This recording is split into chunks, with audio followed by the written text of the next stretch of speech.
Greetings all you swell homosexual Egyptians, my name is King Tut and I am one of the gayest swellest pharaohs to ever exist. The truth of the matter is that the disgusting skanks that are your elementary school teachers totally got the story of my life wrong. The truth is I was not known as the boy king, for I did not rule as some smelly mentally unstable boy. I managed to grow up to be a man, a big strong swell homosexual man who ruled over Egypt and made it the greatest civilization to ever exist before it got taken over by a bunch of cute bearded diaper heads who are anything but swell, since they ate homosexuals, and that's the reason Egypt is now a shithole country instead of a land of milk and honey. The milk and honey being a reference to all the milk and honey I guzzled in my reign and all the milk and honey I made all my Hebrew toilet slaves guzzle. In the days of my youth I would make all the slaves work day and night to build obelisks and pyramids, but what you don't know is what the actual purpose of the obelisks and the pyramids are. Firstly, the obelisks are actually massive buildings that I would pole vault up to the top of and shove them all up my ass. As for the pyramids, they are actually giant butt plugs the Egyptian gods shove out their asses, since the Egyptian gods are all swell homosexuals and they have massive non-stop orgies with each other. While you may think the Egyptians believed that the sun and the moon were Ra's eyes, that is not the truth.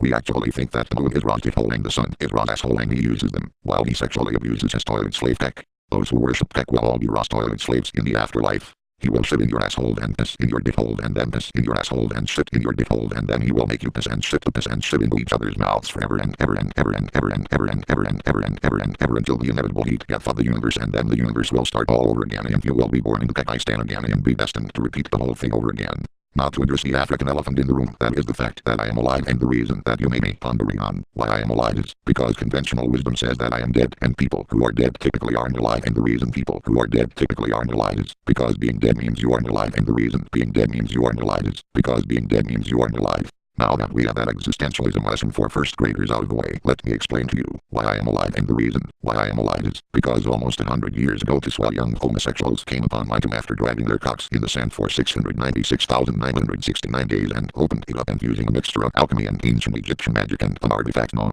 as the Millennium Butt Plug, I was resurrected back to life, and I thanked the two young faggots by resurrecting all the mummies in my tomb using my divine homosexual powers, and commenced in a 100-year-long swell homosexual ancient Egyptian orgy like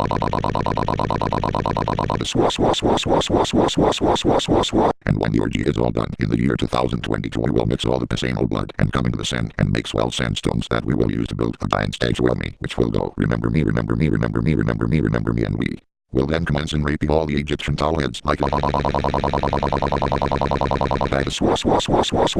and this will turn them all gay and we will make Egypt great again. And if Donald Trump is still president we will invite him and Mike Pence and the rest of the swell Trump administration to have swell gay sex with us like well,